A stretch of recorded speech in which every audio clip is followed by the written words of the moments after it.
Hello.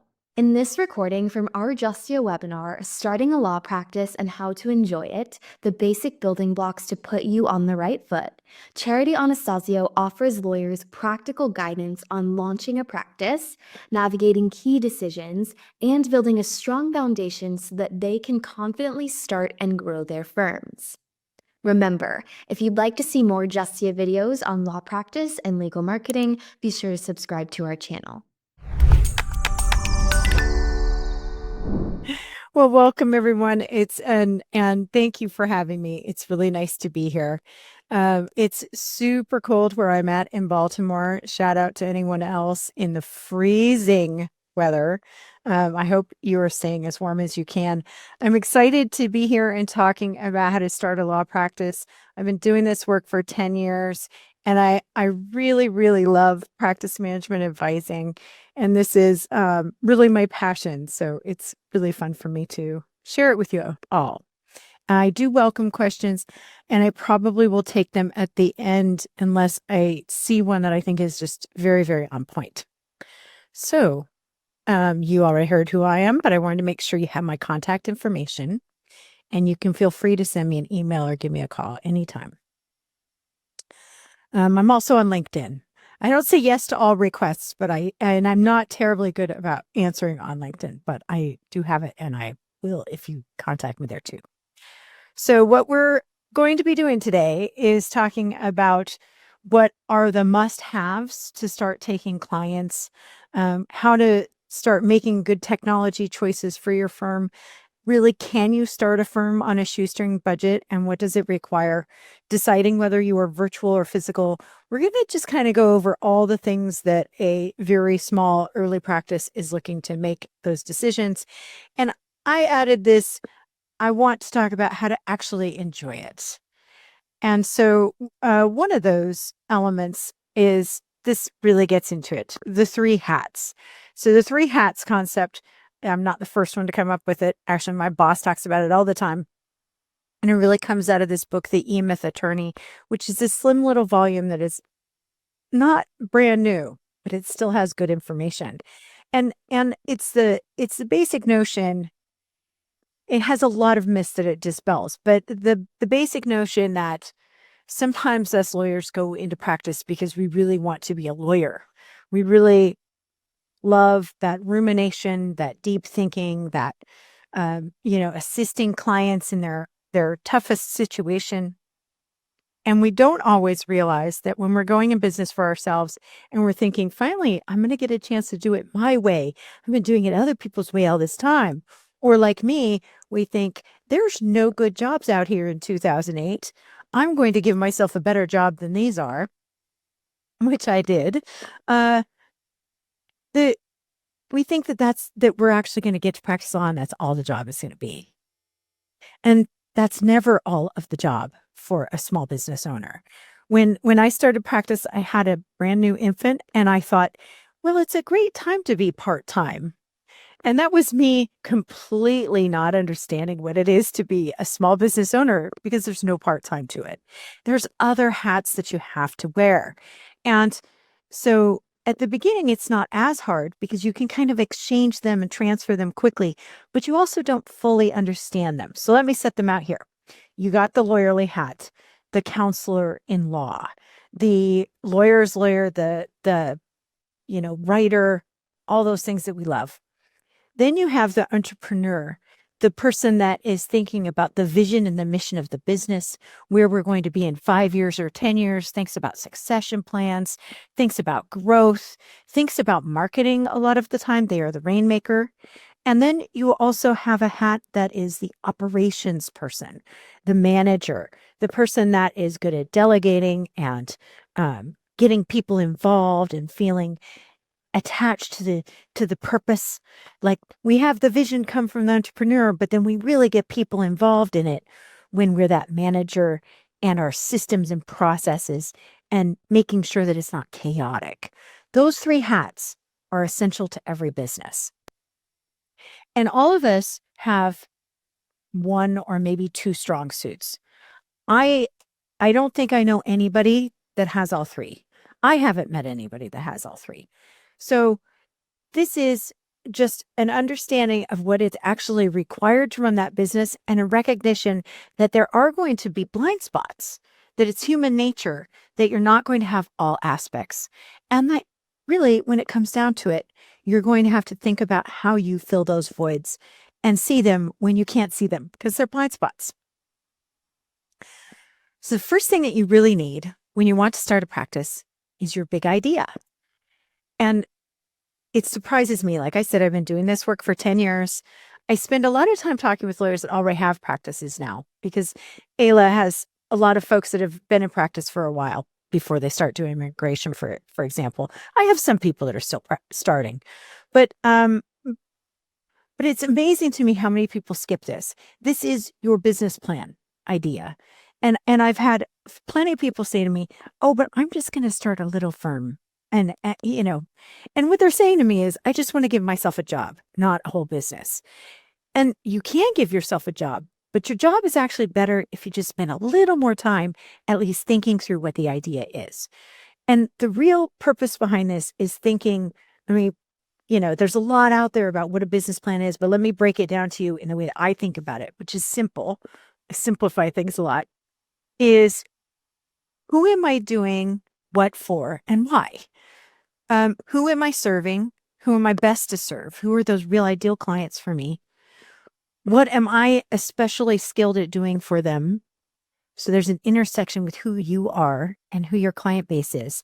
And why am I doing it? And really, I don't think it has to be a really fancy business plan. You can get a template and follow a template. And I think that is a really wonderful exercise. But even just to get started, I want you to spend maybe 2 pages of writing this down. And by the way, Nina mentioned whether there's written materials. There are written materials for me. I walk through each one of these sections in a bit more depth. And in this one, I give you 4 examples of the type of things that I've seen lawyers figuring out. Like I said, intersections, really thinking about, well, I am from the Philippines and I have a deep rooted, sense of that community. And I know people would like me to do immigration, but I don't want to. I actually want to do estate planning because they fell in love with that area in law school. So maybe I could work in that community, but focus on estate planning and probate so that I'm getting a chance to really dig into the type of law that I like. And so how would I communicate that to this community that I think I would serve, especially because of my language skills and my reputation and everything else? So looking at those intersections and then also looking at what really is your passion and why it is that you're going to do what it is that you're going to do. And this, you can come back around to it if you're not sure. Because sometimes we start out and we're like, I don't know. And I don't want to say that I'm only going to help this group because what if that group doesn't show up? And by the way, sometimes they don't. And that's okay. At that point, when they don't show up, even after you did lots of work on who they are, you then have to decide whether or not, whether you like the people that did show up or whether you're like, I'm going to revamp some things about how I communicate with people and how I find those ones I really want. So it doesn't lock you in stone to narrow your scope of who it is that you're going to try and serve. And it doesn't lock you in stone to say, this is my first idea. It's just a way to crystallize how it is that you're going to present yourself to the world. And by the way, it really is essential if you want to borrow money. And the Small Business Association does give loans to small businesses, and it is a good thing to borrow money to start a business. This is something lawyers don't usually want to do. We're a little risk averse to the whole, borrow money thing, but it is a good idea. And I have some information about it in those written materials too. So don't shortchange yourself on the idea. Oh, I will also say, oops, I missed mentioning my little star there, didn't I? So I talked at the very, very beginning. I'm going to highlight those things that I think are must-haves. I am a firm believer that the way that our culture has developed, the way the businesses have developed, you can start a business on a shoestring. You can start a business on the fly and just dabble your toe in it and see whether or not you like it. But there are a few things that I think are essential. And this is one. I think you have to have at least some idea of who it is that you're going to help. And I'll make sure that I point that out because sometimes people get stuck and they think they need all these things and more. I've talked to lawyers that are like, they've got the office, they've purchased the couches, they've purchased tons of furniture. They have like actually written reams and reams of what it is that they're going to do, and they don't want to take their first client. And for them, I say, out of the nest, guys, go take your first client. So I'll meet you where you're at. But there are a few things that I say you have to have. Another must have, I think, it is not actually written in law because you can just do a doing business as, if you've heard of that. Many of you might be business attorneys, and so you know exactly what that is. But you got to harken back a little bit to your passing the bar if you aren't in business. You can proceed without an entity, but I think an entity is essential. And it isn't just about, when we took the bar exam, we were writing about, liability and splitting yourself out from the liability a little bit. And that's all true. But I think the reason I think it's essential after years of doing this is because I think that people have a hard time remembering that this thing is separate from themselves unless they separate it from themselves and really think of it as a business separate from them. It also is good to not have that going through your Social Security number. It's better tax treatment. I'm not going to give you tax advice. Let me just tell you it's better tax treatment. Most of the attorneys that I know, I'd say maybe 95% of the attorneys that I know, when they first start out, they get an LLC, or it may be a professional LLC or a PLLC. And this is a place where you do need to look at the state that you're starting it in and the state rules around what entity is permitted for a professional person. And some of them have to be a PLLC. So you want to make sure that you get the right entity, because in those states you can get an LLC and you don't want to have to then go back and fix it to make it a PLLC. There's lots of details in these different types of entities, but the LLCs are the easiest for sort of having everything go through that tax ID number that has to do with the business, but not be super complicating for the business and the way that you set it up. But they're all good. And, I know that at a certain income level, the S Corps and the C Corps make a lot of sense. And then sometimes it makes sense also to have a partnership, which I think is one that I don't have on there. So I think an entity is essential.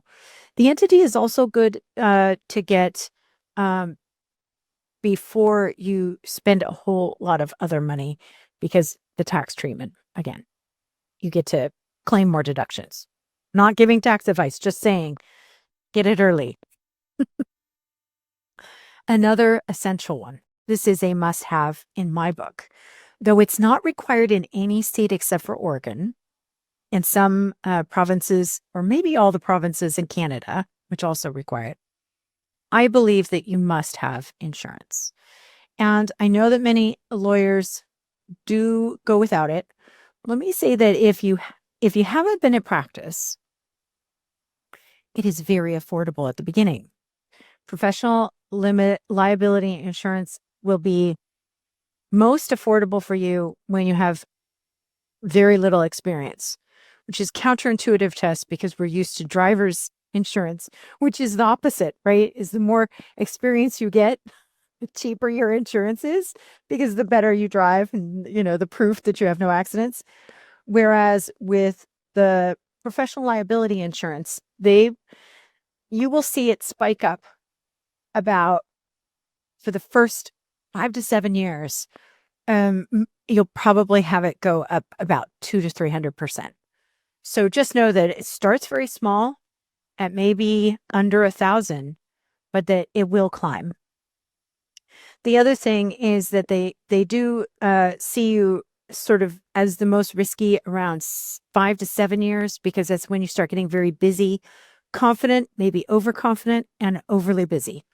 And so, like any insurance company, they are looking at the numbers and they know that this is when they see claims. So take that to heart and try to fix these bumpy things before that point, because I think they're also correct in that. I have said, I think you can dip your toes in. You can do some of these things and do it kind of lightly, but at some point you want to get them firmed up. There are obviously other types of insurances. I put cybersecurity at the bottom there, but I might put it right after the professional liability insurance. I think it's essential now because I think it's your biggest risk to your business.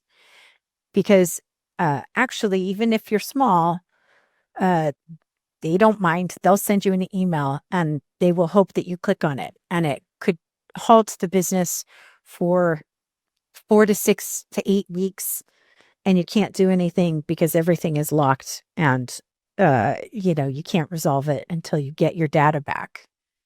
What a hassle. So cybersecurity insurance, I think, is essential. There's a lot of professional liability or malpractice policies that will have a little rider that says it's cybersecurity insurance, but realize that those are really limited in what they offer. And it may be better to actually have a separate policy. In fact, I'll say I think it is better to have a separate policy, because a lot of the time those little riders are more saying what they don't cover. And good cybersecurity insurance these days is very expensive, but it's almost impossible to get if you do have a breach. It will also make you fulfill some of your technology systems and processes, and because they're going to require you to have things like two-factor authentication, good website practices that are secure, things that you may even need help to get all of those things in order. But I think it's a very important insurance. And then office insurance is really, sometimes we call it slip and fall. I think it's appropriate if you have an office space that people are coming to, especially. And health insurance. We need health insurance for ourselves. Not all law firms have health insurance for their employees, especially small firms don't. But sometimes they will give a percentage for somebody to pay for their insurance. They may have a little fund there. And it is my understanding that you can get health insurance through the Affordable Care Act on the shop as an individual, as a solo practitioner, for both the solo and for your family. So something to keep in mind. Bank accounts. This is a big one. And I think you should have this before you take your first client. It's a must-have, I think. So really, you need 2 bank accounts in almost every state. You need your operating account, which is the bank account for the business. And that's the money that you pay yourself out of. And that's the money that you pay for all of your, things that you need for the business, your technology, your other employees, your outsourced whatever, your paper, everything comes out of operating. And then the IOLTA account is usually what it is, which is they call it a client trust account or a lawyer trust account in different jurisdictions. It's regulated under 1.15 of the model rules of professional conduct, and most of the rules are on that same sector. Usually it's 1.15, or it might be 1.15A and B, or 1.15 1, 2, and 3, or some other numbering, but they usually indicate which one it is related to. It's a safekeeping of property one. That is not your money. That is your client's money. You don't want to put your money into the IOLTA, because that is also an account that reports to the Bar Association if it gets insufficient funds. So they only want you to put in a de minimis amount that will cover things like check costs and things like that. And if you don't have any check costs, you shouldn't put any of your own money in there. It is a little cumbersome. People feel that it is a little cumbersome to manage because you don't just do one reconciliation. You have to do this 3-way reconciliation, which is reconciling the bank slip with your own balance of what you have in the account as a whole, but then also doing that same check of each one of your clients' money that's in there. So you'd have both a reconciliation of the full bank account and of each individual client on that account. And you'd save that for between 5 and 7 years, depending on which state you're in. And that 1.15 usually sets out at the very top how many years you have to keep those records for. You should keep your own bank records for a certain amount of time too. All that money that is in the trust account is either for costs for the client, like filing fees, expert report fees, things like that, or it's advance deposits on work that you're going to do, and it hasn't been earned yet. There are some states that permit you to put flat fees into your operating account directly if you have certain language in your fee agreement, or if you have certain systems like a phased out system of when those things are earned. This is something to look at, the 1.5 and 1.15. 1.5 is your fees rule. Look at them carefully before you make these decisions. But just to get started, best practice is to open both accounts and have that account available to put in money that is not your own. And anytime it's not your own, it belongs in the trust account. I see that we have one question. Thank you. Keep on putting them in there when you have them in your thought, in your mind, so that when we get to the end, we can answer them. But also, I promise you, I will not run out of things to say. I laugh to myself and imagine you laughing with me. I hope you do. So the next big thing that I think is important is you do need a bit of a marketing plan. This is another step that lawyers they just say, well, I've never marketed. And it's partially true, but really we have some form of marketing usually. And you need a little bit of a plan of how you're going to find the clients that you need. And I think Justia would probably like to help you with this. So if you're really lost on this, I'm pretty certain they'd be happy to help you on it. But the most the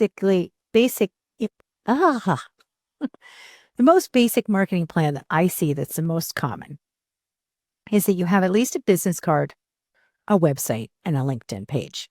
That's your bare minimum, to my view.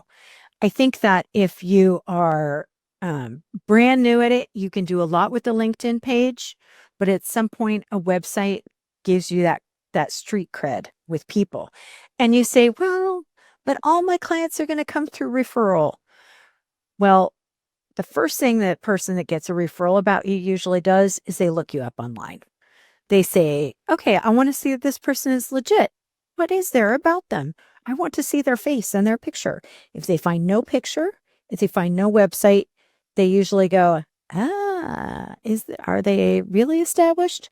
So I think it's a business norm to at least have a basic, simple website. It doesn't have to be fancy, but it has to have some basic information about who you are, what services you offer, and what you're connected to. And then there's lots of other things that you can do. I think that this is where you think deeply about who your client base is, who you really want to serve, and where they're located.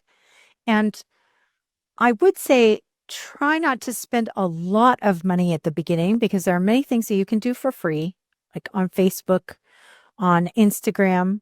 You can write your own blog. The blogs, I think a vlog is probably stronger when it comes to really getting eyeballs on you. And that's why I have, YouTube with the big giant, that's what that's supposed to be, the big giant box there, because it has the added benefit of it actually does help people get a connection with you when they see your face and they see you talking. And you've already built your credentials and sometimes built your rapport with people before you ever meet with them, if they find the information that you're giving them and they learn from you. So I think there's many other ways. I actually am not opposed to lawyers being on TikTok like some folks are. I think that I believe in meeting clients where they're at. You do have to be careful on the ethics, and a whole program can be done just on that. But you have to have some way that you're reaching out.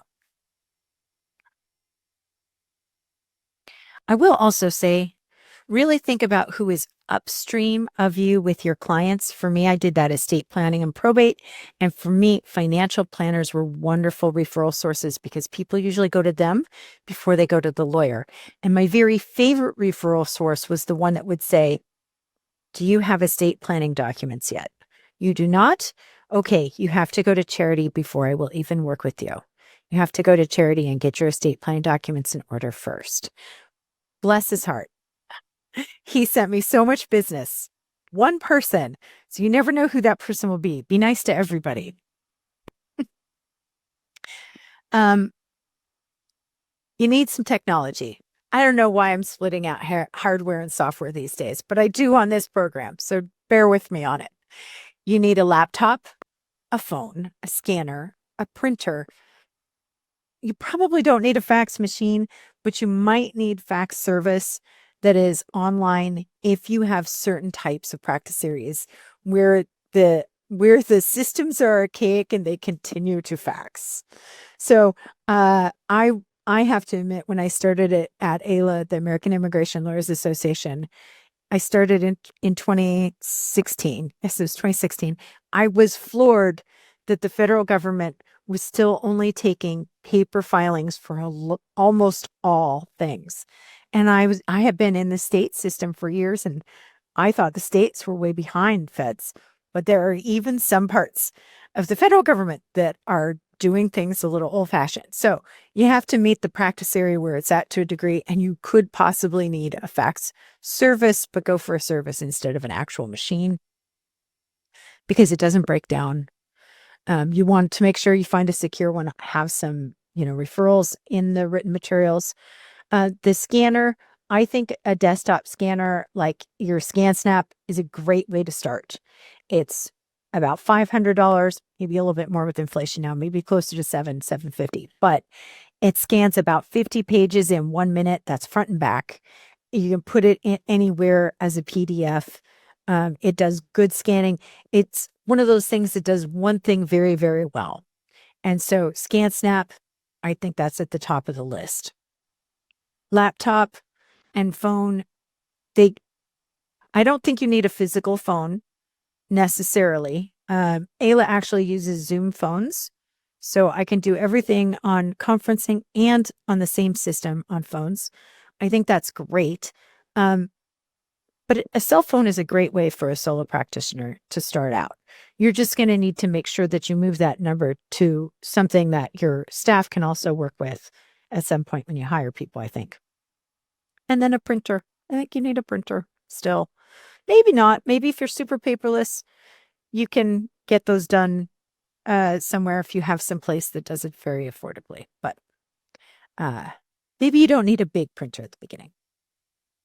And then software is the technology that you need to do the business and do the work. I do think you need some form of practice management software. Some practice areas might just need sort of a case management system. I talk a little bit in the written materials about what the difference is between these. Some lawyers start out with just a time and billing system, and that time and billing system really is just recording what time you do things at.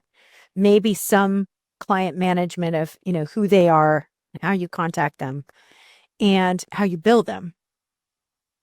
But more than not, I see folks with at least some form of practice management, like a Clio, My Case, Smokeball, that type of product that has a little elements of all of this. So it has some client management, it has some matter management. Um, they even have some applications that are optional or not. But and then billing and time. I do think you have to track your time, at least at the beginning, so that you get a baseline for how much time things take, so that you can properly assess how much things should cost. This is a big part of it. Cost per unit. I'm not going to get too in depth on that because I could spend a whole hour just talking about that too. But you do need a platform where you store all the information about what cases you have going on. So you have one source of truth. It doesn't seem as important when you're a true solo and you don't have anyone working for you. But as soon as you get one person working for you, you realize the importance of having good records that everyone can access so that when they answer the phone, they don't have to come to you for every single thing. They can look in the system and see the notes and say, this is the status of your case. You usually need, sorry to say, accounting software on top of that.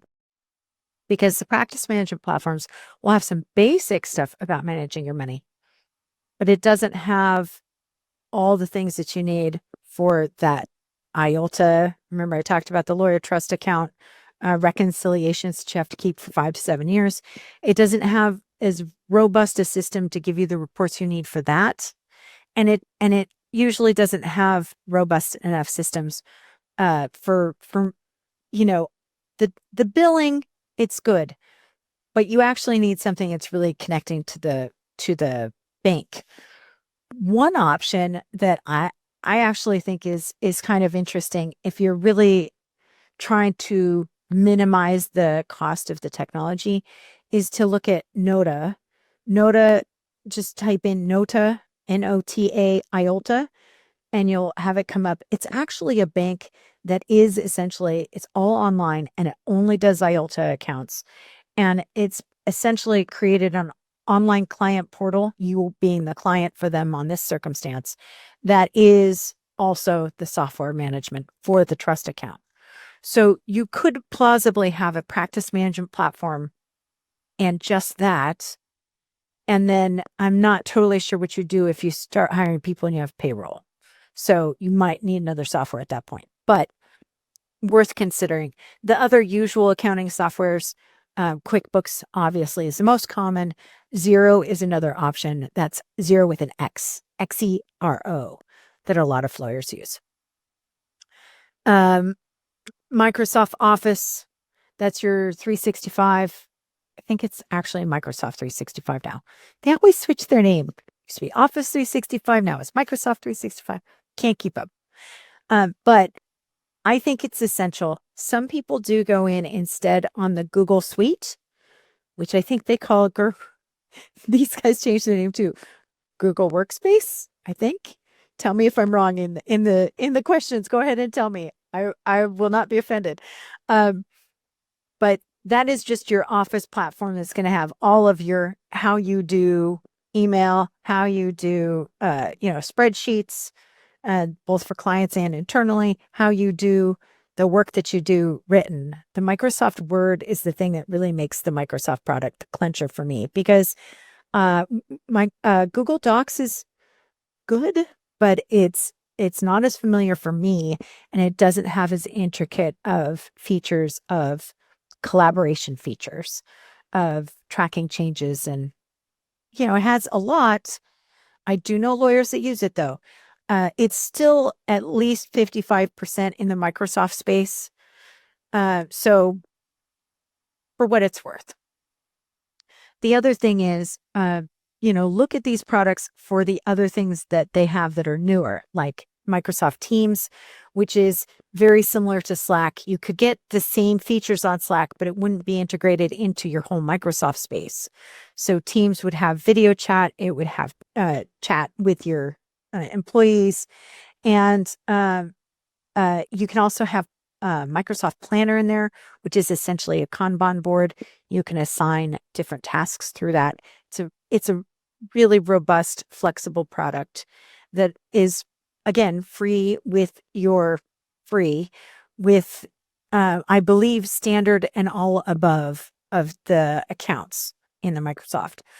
And then more recently, you do have your Microsoft Copilot, which is your AI product. I will say I've been using that for 6 months and I love it. I love it. I actually think that this is going to change the way that we practice.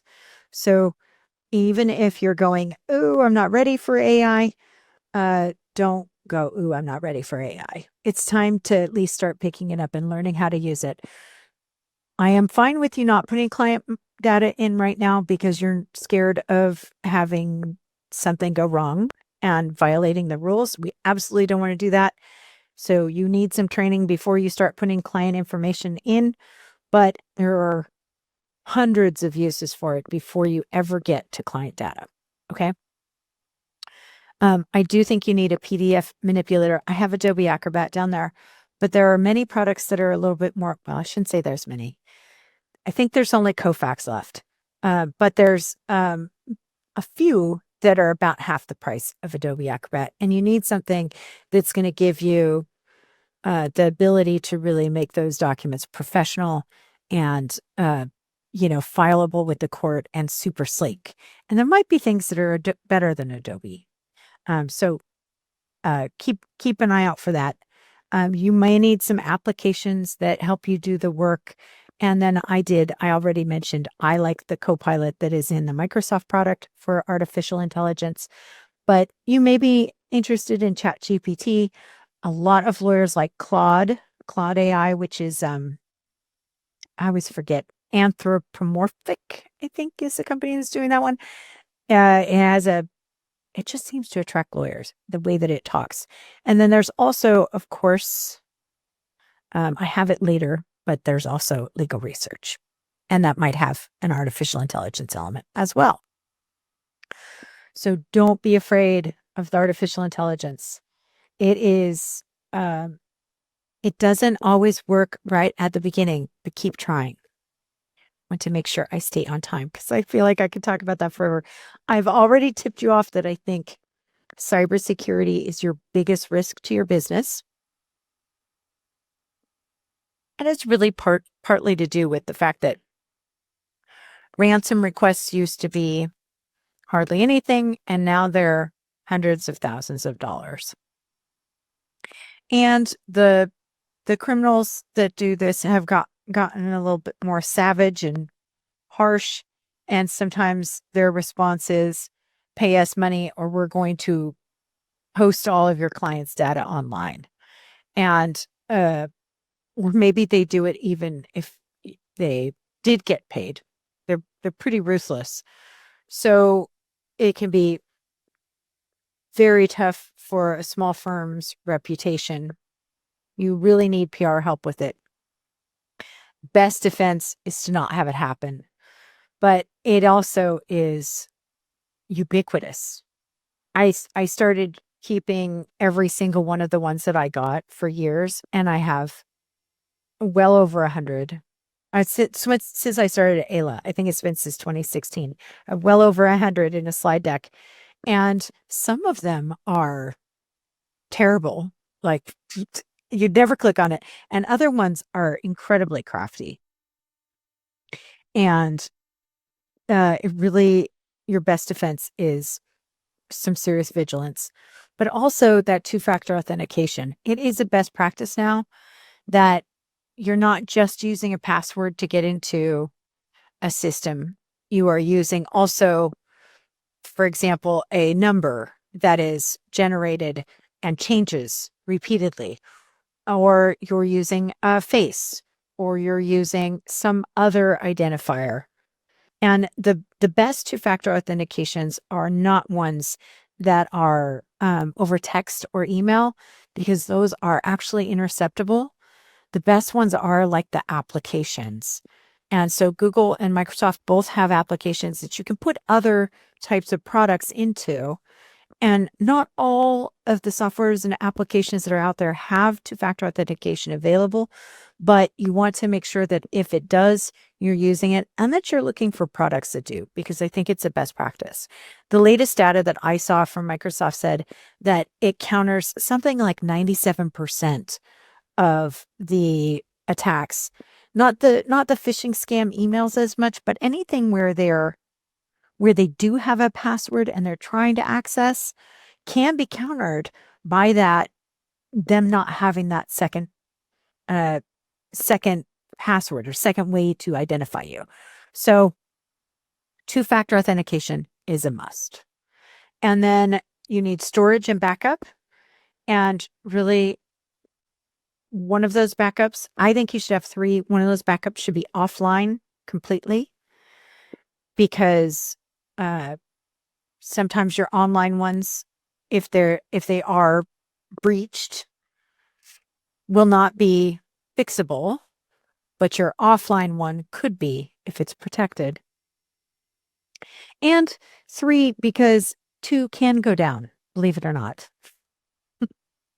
And you'll need storage for all of your data, because hopefully you'll be moving towards paperless from the very beginning. It's easier to go paperless from the start.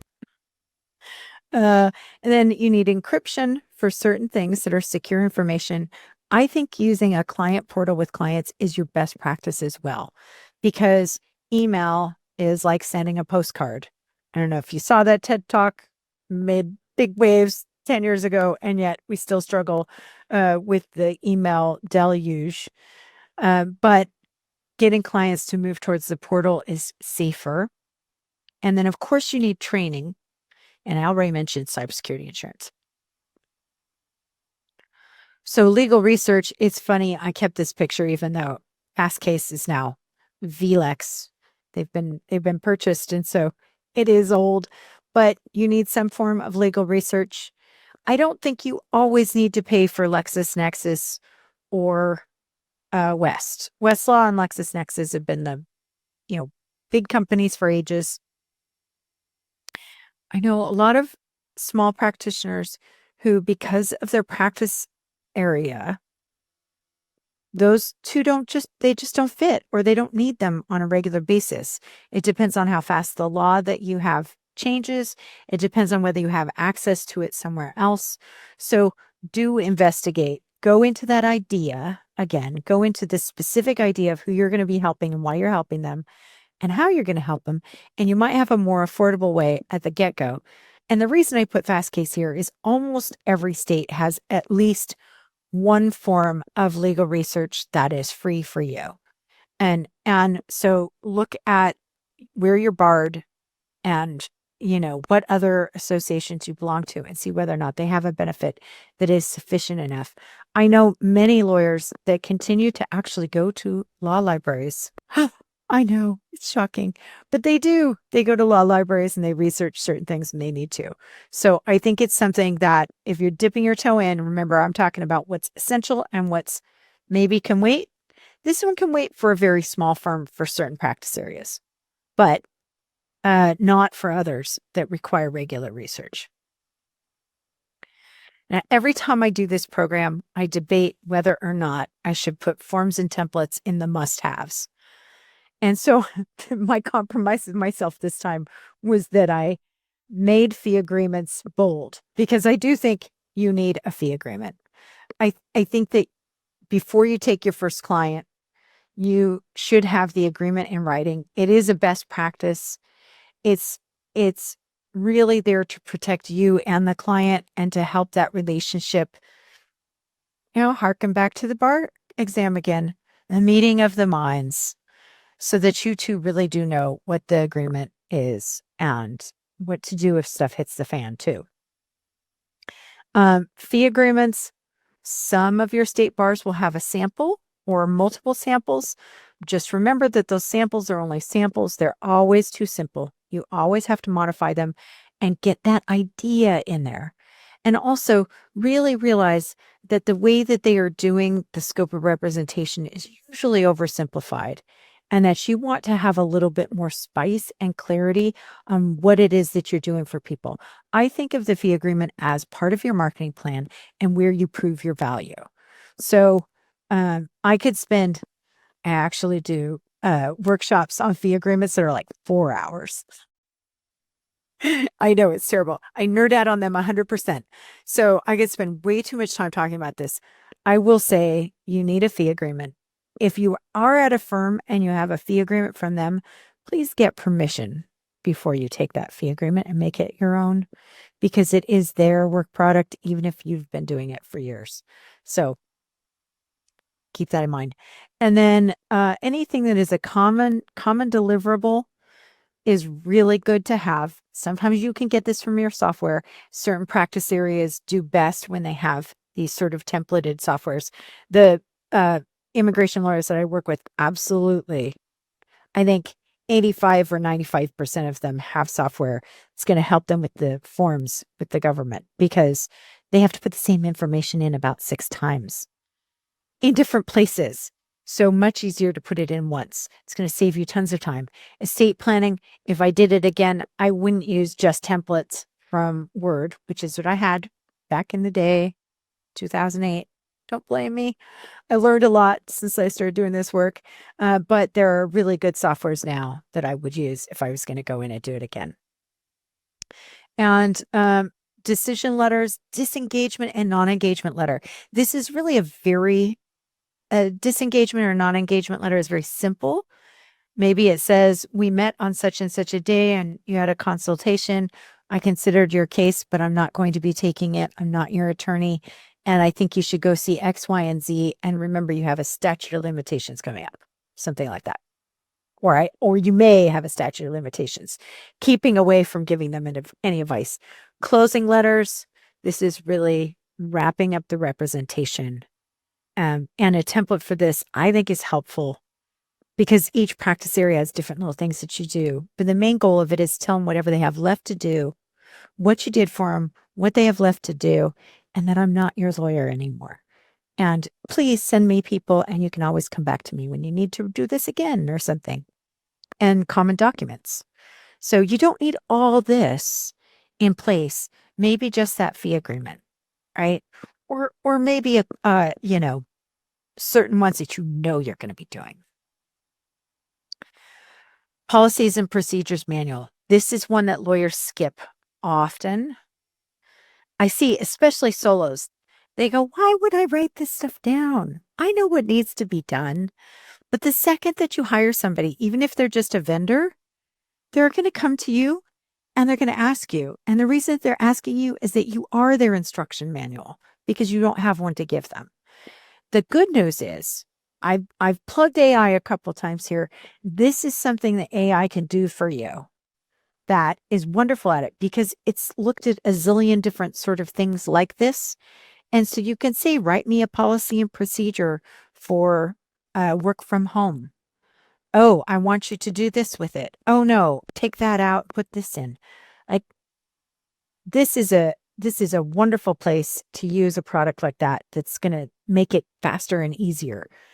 Another option is you hire somebody and you say, do this for me, please. And you tell them, this is what I want it to say. This is a living document, so it's never going to be perfect, but it's just, getting a little overexcited there. It's just essential for making that, remember the operations hat, for making the operations non-chaotic and clear for people. So get it started now. And just think about the basic things that always have to happen. Like, how do I check the mail? How do I send the mail? How do I do the finance? How do I do the finances? Those sorts of things. What's the policy on AI in our firm? And start writing it down. How do I first work with clients? What does an intake look like? I believe you need connection. I think that one of the biggest dangers of starting a practice, especially in our culture today, which is really suffering from loneliness in many groups, and this is a big thing that the Attorney General just wrote about. Lonely people that are more and more isolated than we've ever been before. I believe that is compounded sometimes for practitioners that are on their own, even when you have staff working for you, because your paralegals and your legal assistants and law clerks and receptionists, you can't talk to them like you could talk to a colleague. So you do need people that you can connect to. You need mentors who can teach you things. Don't feel bad like you're burdening them unless you are. Try to have 3 in every practice area. That's my rule. 3 in every practice area, including practice management. So you don't wear them out, but also so that you have other people to ask things to if they're too busy. And you do that becomes reciprocal sooner than you think it would. And they become colleagues quite quickly. And you can start teaching them things. And these folks should be people that I think you talk to at least quarterly. I know it's just like almost unnatural for us these days. I spend a lot of time on Zoom too. So if you're like me, I get it. But think about how you're going to get connection. And then many lawyers need to develop their leadership skills. I have a little book I'd recommend there by Brene Brown called Dare to Lead. I like Brene Brown if you like her too. She's Texas gal who's actually more fun to listen to than she is to read, in my opinion. But I like this book for leadership. You just key things on that is learning to delegate to people. Um, I think us lawyers don't want to delegate because we know that we're going to be responsible for everything at the end. And boy, it's just easier to do it ourselves. It's not easier to do it ourselves. And in an ideal workspace, with people working for you, they learn how to do as much as possible to the very end, and then you're just reviewing the final product. And so start having that mentality of teaching them what done is and getting them further and further along. They can do the whole thing. Paralegals can do the whole thing as long as you are the final arbiter of what it is that actually goes out, and you know everything that's in there is done right because you taught them how to do it and because you review it. So learning to develop these skills, I think, is essential, and it all comes down to communication. And then I kind of hinted that I was going to come back around to this, but those three hats, we are incomplete beings. That's part of being human. You're going to have blind spots. I've never seen a practice that was started without a couple holes. And those holes sometimes are, just human nature. Like, I have no operation skills whatsoever, so I don't have any processes or procedures, is okay as long as we start addressing it before it becomes a problem and a crisis. And so hire for your weaknesses. And it doesn't mean that you have to hire them full time. They could just be somebody that is contracted in to come in and help, but don't leave it to fate. Make sure that you're, assessing yourself, and you're using contract workers where you need to. Most of the time lawyers hire too late. They need people way further back than they actually hire them. And so, don't be afraid to do this. And do think about a diverse age pool because it's much better for the organization. And then I think you need bravery. It's essential. It's essential to be ready to do this. And that comes from you. That is innately required, but you can do this. Like I said, think you can dip your toe in. You can actually be very nimble and agile and actually competitive with some of those bigger firms because you can do it for cheaper, you have lower overhead, and you can be sharp and smart about how you do it. But keep in mind all of these different little elements and make sure that you're addressing them. And then, I don't think you need to have a physical office. I think a virtual office is a fine way to go, but do keep in mind these different things, like the idea that you have, the budget that you have, the client base. This is the most important thing about whether it's virtual or not. My immigration lawyers that help businesses, they're almost all totally fine being virtual because the businesses are never going to come into their offices. But the ones that do family-based or asylum or removal kind of need a place for people to come, or they need a particular client base that is technologically savvy, or they need to really train their people, meaning their clients and their staff, on how to have a virtual relationship that is meaningful. Then also thinking about your home office, your space, whether or not you have kids running around or not, whether you have the place that you can do the work, your growth plan, and of course, your personality. I'm a huge extrovert. I actually work totally remotely now. I know introverts that love the remote. I miss humans desperately, but I'm also not willing to go back to the long commute. So there you go. So, time for questions. I shamelessly used a cute cat there. 90% of attorney firms I've worked with are LLP and professional corporation. Why is that? They asked. That is because it's easiest for the tax treatment, and easiest. It's the one that looks the most like being a sole proprietor and running it right through your social security number. So a lot of the time, if you ask the tax person, CPA or a financial planner, they're going to say start with an an LLC. And actually, I said an LLC, not an LLP. So that was, oops, answered live. What do you mean when you say in the materials that it is not secure enough to carry an external hard drive or thumb drive home? Oh, that's a great question. Somebody read the materials before the program. That is a true lawyer that is very prepared. You get a gold star. What I mean by that is it might be okay for a short period, but it is not over the long haul going to be a fully secure. I mean, I like it because it's offline, right? You have your offline one, and I have actually talked to lawyers that use this for decades, but eventually they called and said, it's, you know, I have too many files. It's too big for what it is that I'm trying to do. So I just think in the long run, you want a more secure system than that. And how can I determine the best business entity for my law practice based on the goals and resources? I kind of think I answered this live. I think but I think if you're really wondering, the right thing to do is go to a business attorney because they'll lay out all the different entities and all the different characteristics of them. And you don't have to be the only person that decides. That's another thing is, why do us lawyers not want to go to other lawyers? It's not my specialty. I learned this myself. I researched it myself the first time that I did it. And when I started another business, I just went to somebody and I said, "What should I do?" And they laid it out for me and I picked out of that. So, I think I've already, given the pitch that I think an LLC is very good, but you might have more complex issues about, who's going to be in the business and tax treatments, and that's going to take more consideration. So go to the professional.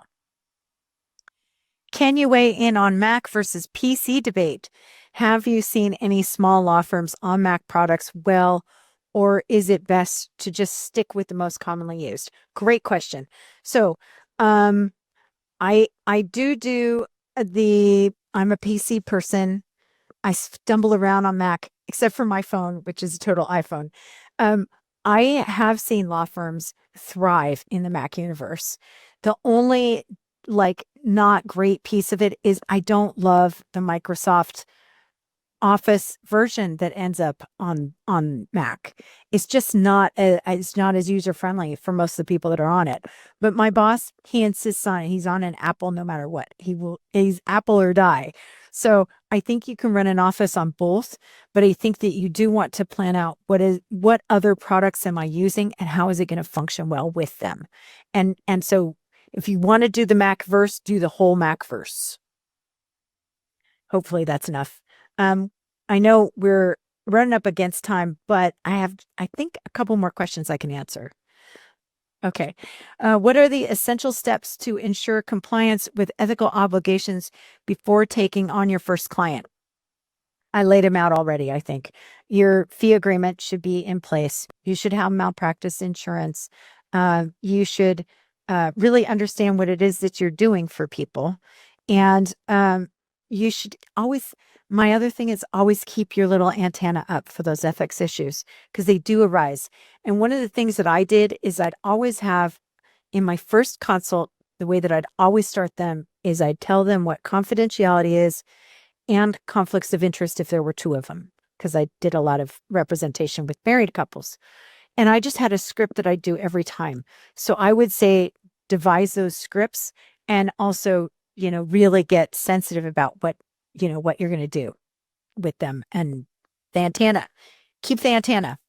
What criteria should I use to select technology that will support my practice's growth without overextending my budget? And this matches. There's another one that's about. I saw another one about somebody wondering about how to balance the shoestring budget with also the practice management software. So the answer to this is it's really about a return on investment. If you have 0 clients, okay, fine, you haven't bought your technology yet, and I'm okay with that. And maybe you could get away with not having them for the first few months, but get the technology even a little bit before you're making a lot of money because it's going to make you more efficient and effective. And if it saves you $300, $300 an hour, let's say you're $300 an hour. If it saves you an hour of time, you have essentially gotten $300 by using that software that month. So if it's $40 for that software for a month, it's a sound investment. So that's the way to look at it. You also have to be smart of not getting more than what you need, because there is the shiny object syndrome, and you can like buy and buy and buy. And then you're like, I'm just spending money to work to pay for all this tech.